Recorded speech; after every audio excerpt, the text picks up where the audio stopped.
Muy bien, muy buenas tardes. Un gusto poder verlo, saludarlo. Voy a preguntar por última vez, ¿se escucha bien? Ya, para que me contento, ya, tranquilo. Porque yo no me escucho, entonces voy a tener fe que ustedes están escuchando. Estamos volviendo al libro de Marcos, ¿cierto? Marcos 8. Y nos encontramos aquí con dos escenas. Una de esas escenas es la sanidad de alguien que estaba ciego, ¿cierto? Y vemos que Dios sana a este hombre de una forma muy particular, ¿cierto? Vemos ahí cómo lo hace. Ustedes miran, oye, ¿cómo lo está haciendo Jesús? ¿Por qué hace esto?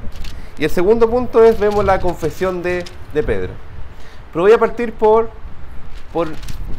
que podamos entender el contexto, ¿no? Porque aquí dice Pedro, cuando Jesús le pregunta a los discípulos, ¿quién dice la gente que soy? Y después le pregunta, ¿y ustedes qué piensan acerca de mí? Pedro dice, tú eres el Cristo. Y esta palabra tiene un significado especial. Ustedes han escuchado la palabra Jesucristo, ¿cierto? Es una palabra compuesta. Jesús es Salvador, significa, ¿cierto? Y Cristo es un título que significa el ungido. Estoy un poco urgido yo ahora. El viento está fuerte, ¿no? ¿Cierto? Es el ungido. Y quiero partir diciendo lo siguiente. La Biblia es una gran historia de redención, donde vemos que el Antiguo Testamento y el Nuevo Testamento están completamente unidos. No podemos decir que el Dios del Antiguo Testamento, por ejemplo, era un Dios solamente de juicio, de santidad y de ira, y el Nuevo como si fuera un Dios compasivo, misericordioso. No, Dios siempre ha sido el mismo. Siempre ha obrado de la misma forma con el ser humano. Entonces tenemos Antiguo Testamento y Nuevo Testamento, es una gran historia de redención. Y cuando Pedro dice tú eres el Cristo, está diciendo tú eres aquel que anunciaron los profetas antiguamente. Tú eres el Cristo, tú eres el ungido. Y aquí quería remitirme al Antiguo Testamento, quería remitirme a Éxodo, a Samuel, a Reyes, libros que animo a que puedan leer. No están ahí porque sí nomás, no es como que uno dice, ¿sabes qué? El Nuevo Testamento me gusta, pero el Antiguo Testamento no me gusta leerlo porque hay cosas que no entiendo. La verdad, para entender la Biblia, necesitamos tanto el Antiguo como el Nuevo Testamento. Así que es importante que puedan asomarse a algunos libros que ni siquiera se asoman. Uno dice, no, Antiguo Testamento, ¿qué he leído? Bueno, Proverbios, probablemente, qué bien. Salmos, muy bien. Pero si le preguntamos por alguno de los profetas, y dice, como que aquí no entiendo mucho de qué se trata esta cosa.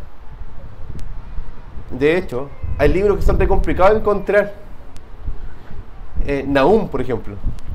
Si dijera ahora, desafío a encontrar Nahum, el primero que encuentre, hoy estarían así como están, porque cuesta, se pierde entre medio, ¿cierto? Pero los desafíos en el Señor a poder leer y asomarse a lo que no se han asomado todavía y empezar a leer el Antiguo Testamento también. Les cuento que en Éxodo se establecieron las bases del sistema ceremonial y una de las cosas que se hacía para los sacerdotes que el Señor establecía era el ungimiento. Y que se hacía el ungimiento era derramar aceite sobre la cabeza de las personas y eran ungidos, comisionados por Dios por medio de su pueblo para cumplir un oficio, el oficio sacerdotal, ¿cierto? Ustedes se dan cuenta que hablaban del sumo sacerdote, ¿cierto?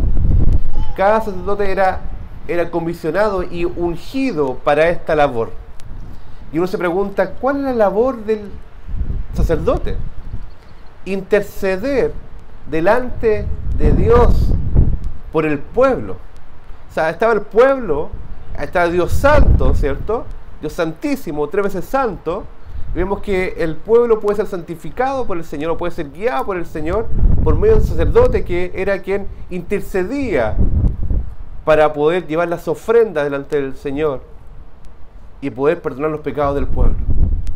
Entonces ese rol, ese oficio, era un oficio que era ordenado por el Señor, y quien lo ejercía debía ser comisionado formalmente por medio de lo que se llamaba el ungimiento.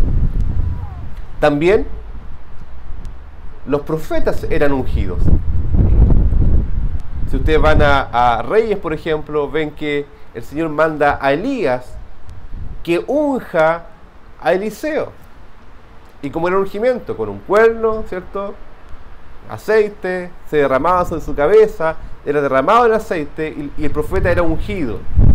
Y nos preguntamos qué significa la palabra profeta. Alguien que profiere la palabra del Señor, habla en nombre de Dios mismo. ¿Se recuerdan cuando leen la profecía y dice, así ha dicho el Señor? ¿Por qué? Porque habla con la autoridad de Dios mismo, el nombre de Dios. Y es la palabra de Dios que está hablando. Entonces los profetas eran personas que habían sido encomendadas y comisionadas formalmente para hablar la palabra de Dios, para guiar al pueblo. De hecho, en Éxodo ustedes ven que el Señor promete ya, desde antes, incluso, en Génesis. Y en Éxodo también dice, levantaré de entre tus hermanos un profeta. Hay una promesa ahí, ¿cierto? Una promesa de un profeta perfecto. Vemos entonces que el Señor unge a quienes, a los sacerdotes. Segundo, unge también a los profetas. ¿Y a quién más unge el Señor? ¿A qué otro oficio unge el Señor en el Antiguo Testamento? ¿Se recuerdan? A los reyes. ¿Se recuerdan el jovencito ese, David? El de las piedras, ¿cierto? David fue ungido por Samuel. Samuel ungió, derramó aceite sobre la cabeza de David para cumplir el oficio de rey. Entonces vemos en el Antiguo Testamento que ¿quiénes eran ungidos? Sacerdotes, profetas y reyes. Y les pregunto, ¿los sacerdotes del tiempo del Antiguo Testamento eran perfectos? ¿No cometían ningún error? ¿O cometían algún error también? Cometían errores, obviamente, si eran seres humanos, estaban en pecado y cometían errores. Y uno se pregunta, ¿y esas personas ejercían el ministerio de una vez y para siempre? ¿O lo hacían constantemente? Constantemente. Representaban al pueblo de Dios delante de Dios, ¿cierto? De manera constante. Entonces, el sacerdocio necesitaba un referente perfecto. Ninguno fue perfecto. Y ahí quedó la historia, ¿cierto? Vamos a los reyes. ¿Han leído la historia de los reinados de Israel? Y se levantaba un rey bueno, ¿cierto? Bueno, ¿cierto? Bueno, porque el Señor lo levantaba, ¿cierto? Por la obra del Espíritu Santo. Pero les pregunto a ustedes, ¿y ese rey, bueno, incluso el rey David, qué pasó con ese rey? Cometió pecado. Y hubo engaño. Y hubo incluso adulterio. Y hubo asesinato. Y el Señor le dice de que iba a haber espada sobre su familia.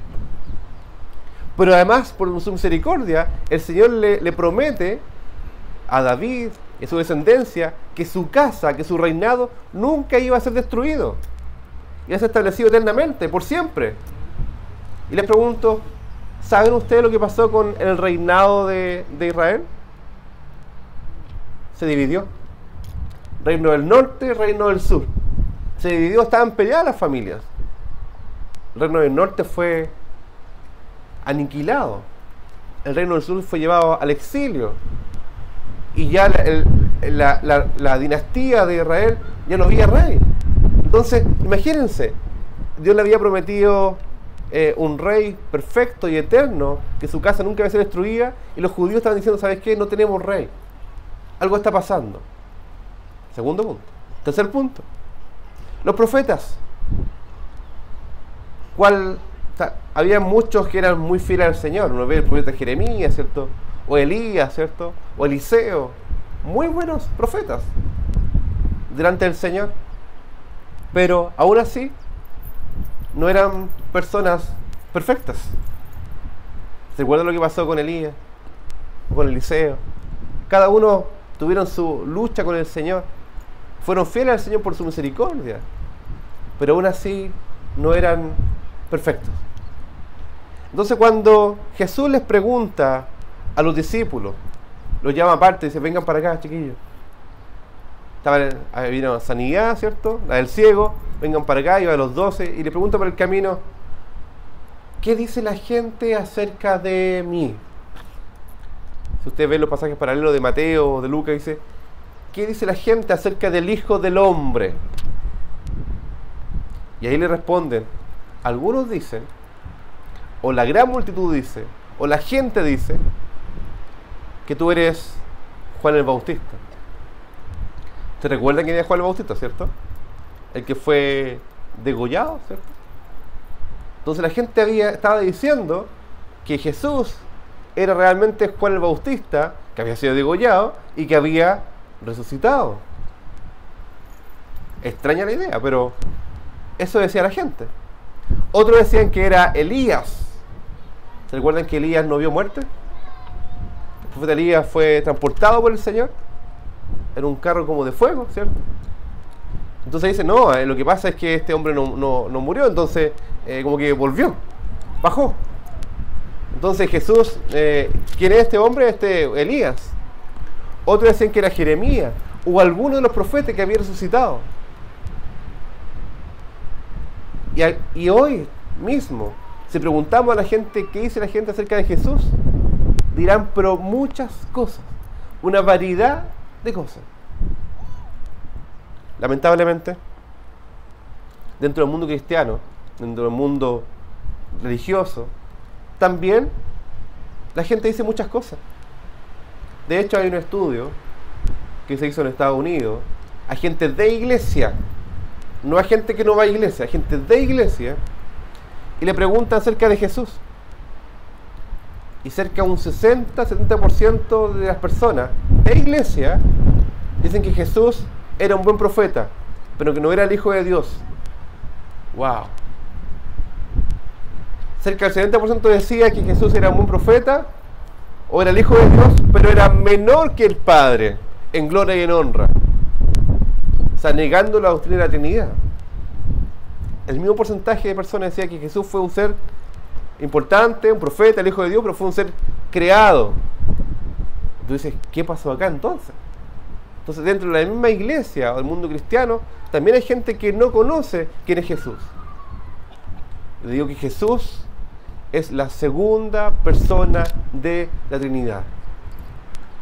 Y digo segunda no porque eres menor que el Padre, sino que está Padre, Hijo y Espíritu Santo. 3 personas, un solo Dios. Eso es lo que confesamos como iglesia, la Trinidad. Si es un solo Dios, también sabemos que el Hijo, Jesús, el que nació, era plenamente hombre y plenamente Dios. Por tanto, no fue un ser creado.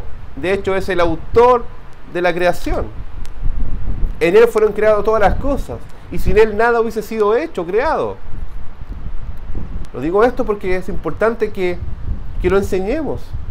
Si lo dejamos de enseñar, va a pasar como la gran parte de la cristiandad que no sabe quién es Jesús. O que se queda con la información del mundo acerca de quién es Jesús. Entonces, ojo, la doctrina es importante. La enseñanza teológica es importante. La sistemática es importante. ¿Por qué?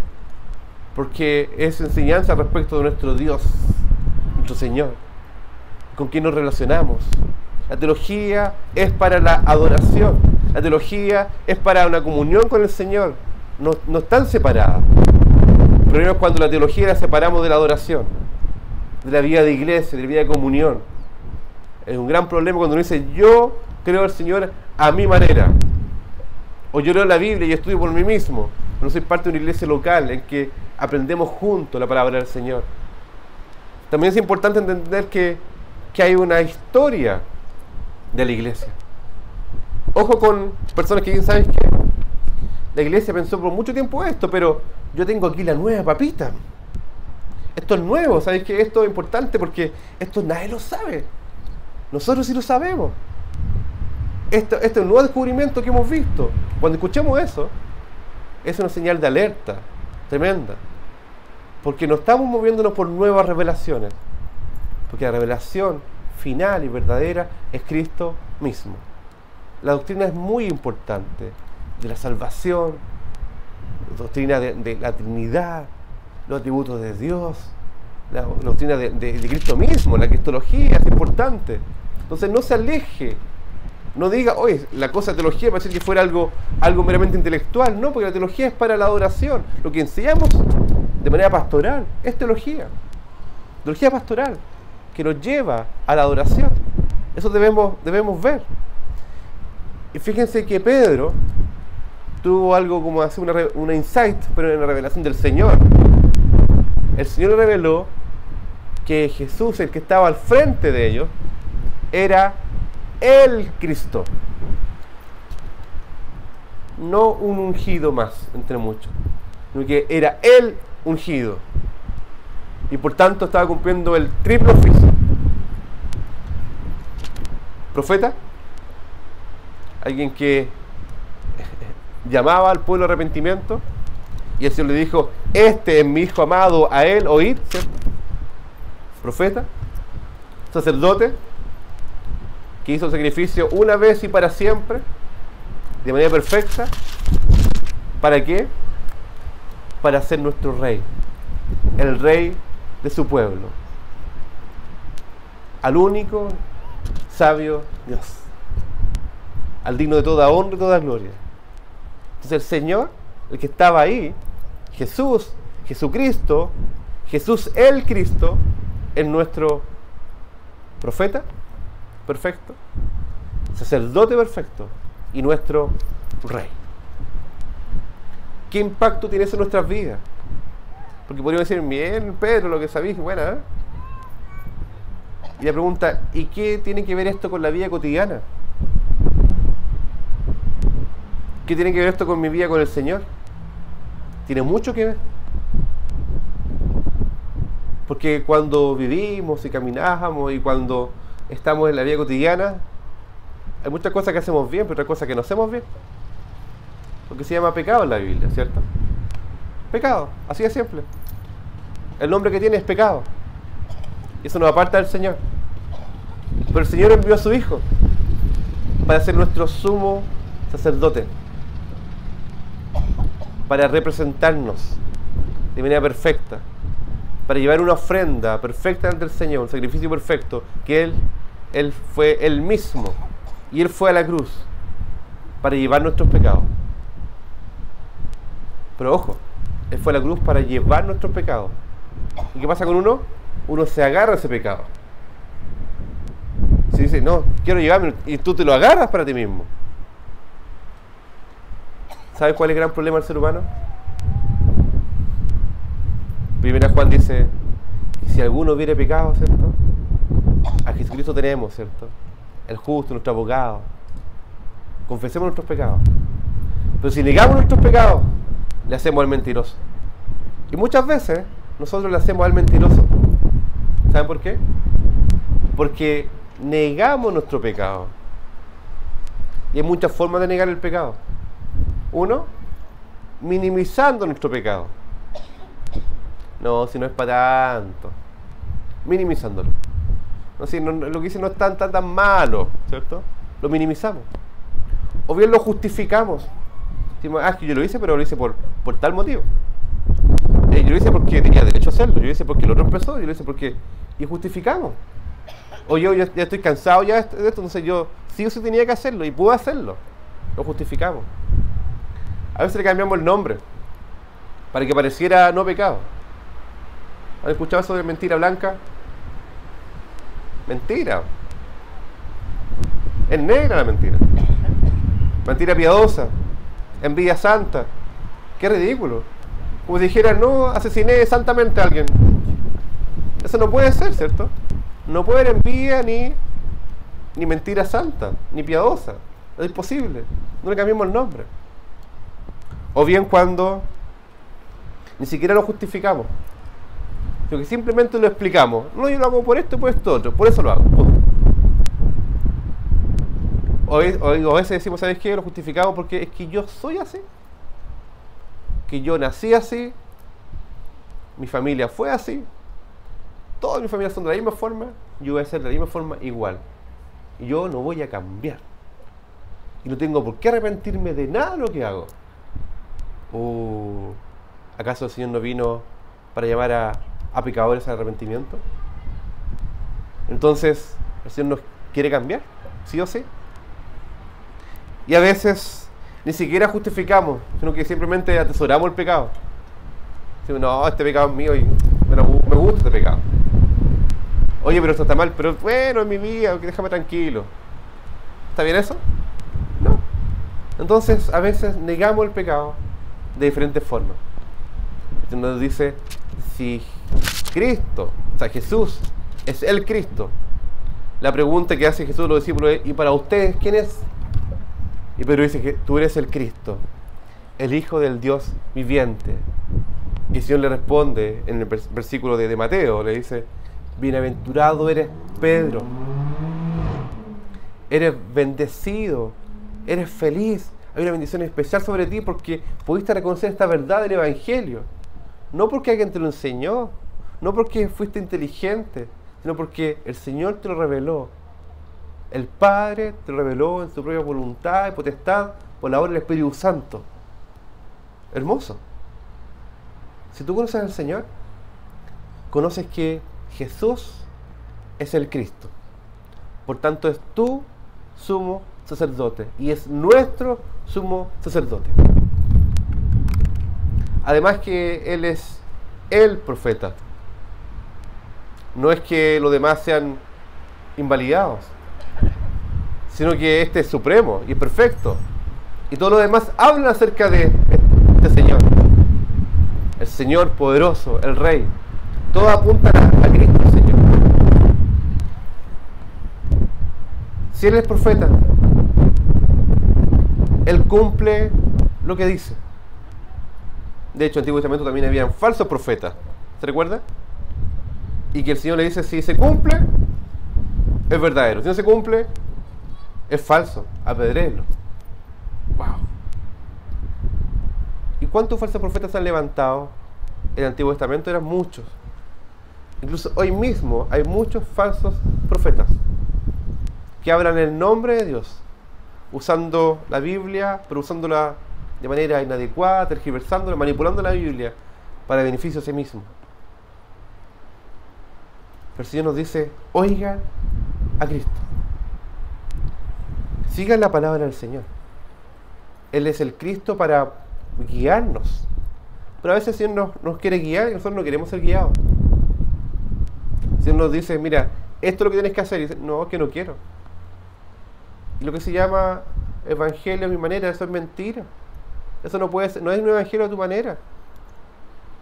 Eso no puede ser. No es que yo tenga una forma distinta de hacer las cosas.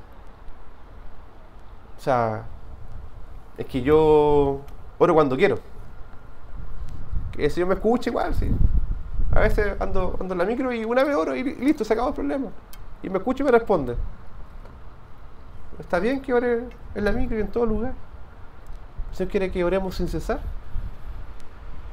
Que leamos su palabra. Que compartamos un mensaje del Evangelio. Que ordenemos nuestro corazón delante del Señor. Entonces, si oímos hoy su voz, no endurezcamos nuestro corazón. Y hay cosas que nosotros sabemos que el Señor nos está llamando a hacer, o dejar de hacer, o el Señor nos está desafiando a servir, a amar, a cuidar, y uno se resiste a veces. Pero el Señor quiere que sigamos su palabra y vivamos conforme a su voluntad. Y si Cristo es Rey, ¿Rey de quién es el Señor? Rey del universo. Sí, pero además tiene un pueblo que quiere que le dé honra y gloria y que le sirva. Pero a veces sacamos al Señor del trono Dice, bájate, Jesús, de su reinado.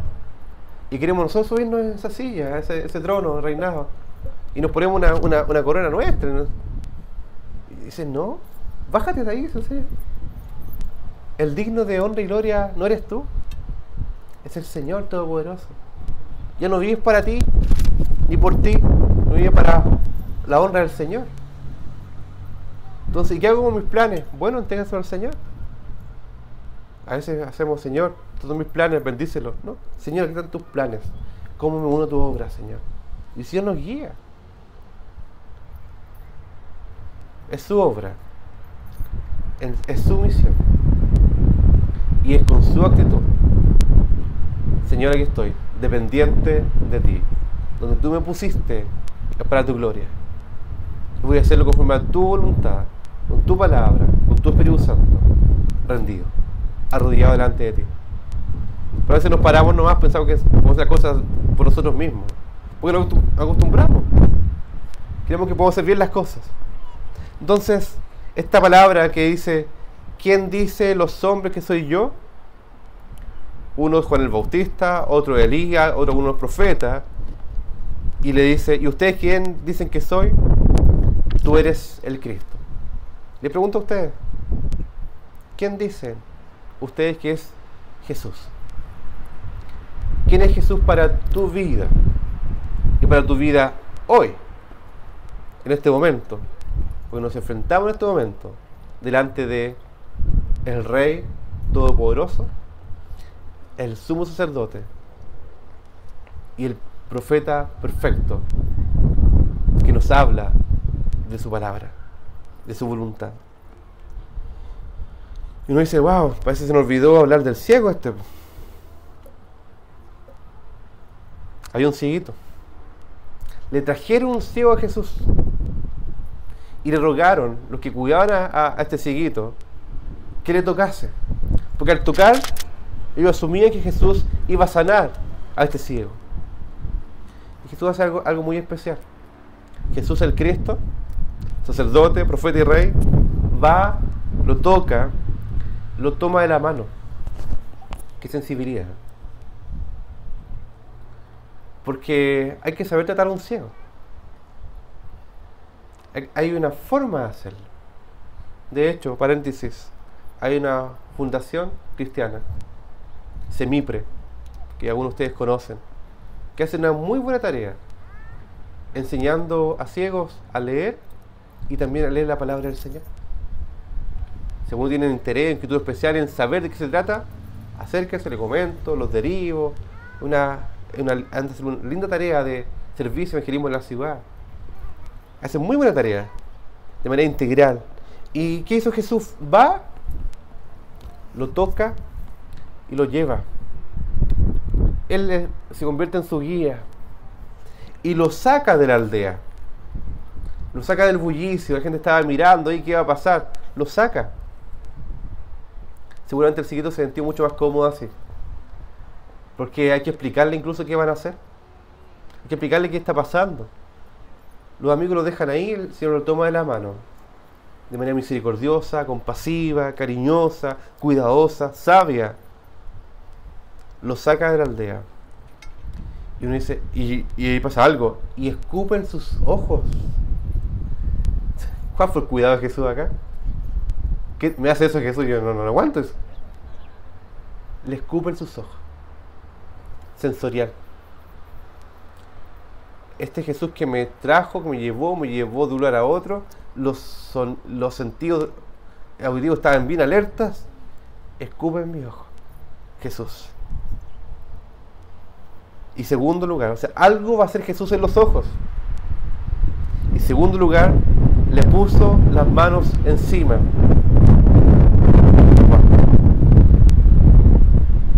Estaba claro que Jesús iba a hacer algo. Y le preguntó si veía algo. Y él, otra versión dice, alzó sus ojos, su mirada, cosa que un ciego no hace realmente. Y dice, veo a los hombres como árboles. O sea, porque están ahí en un bosque, ¿cierto?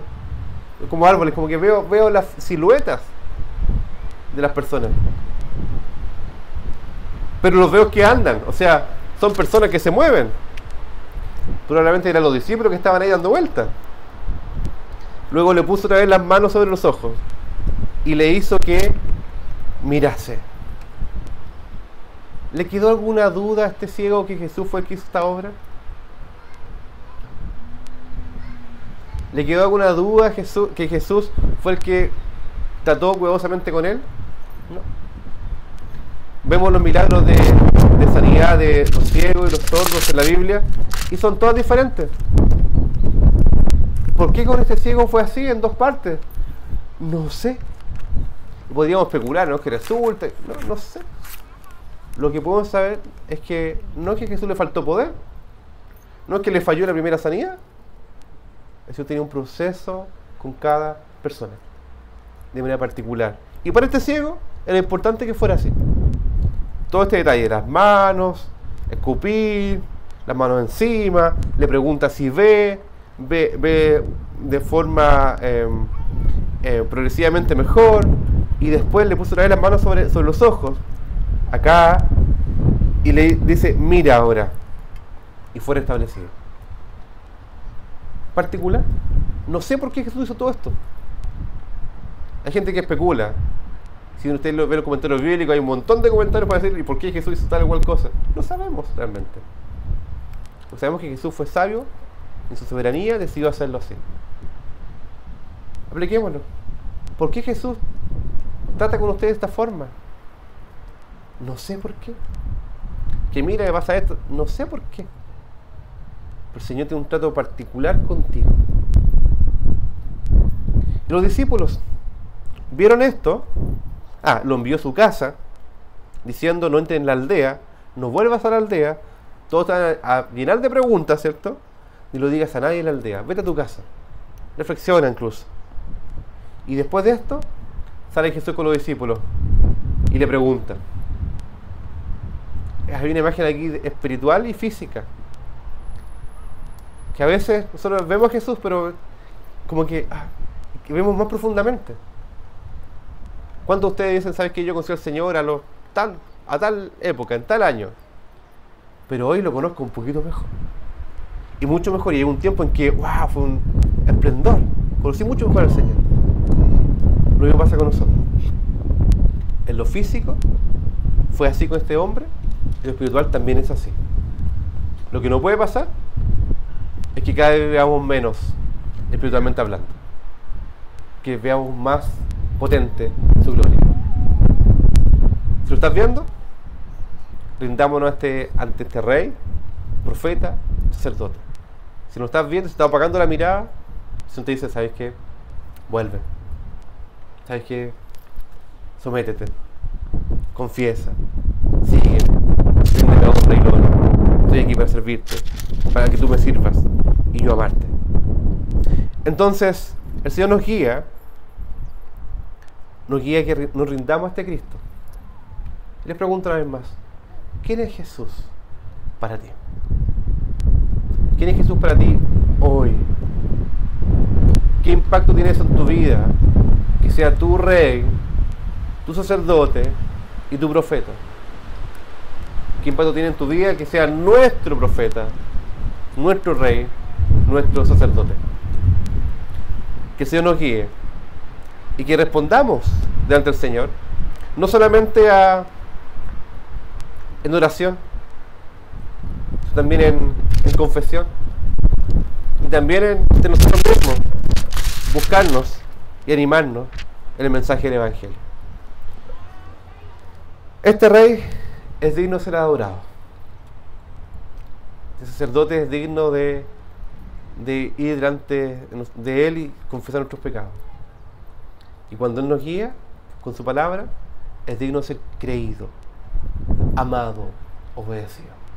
Los invito a orar. Señor, te damos gracias porque por tu misericordia podemos ver que Jesús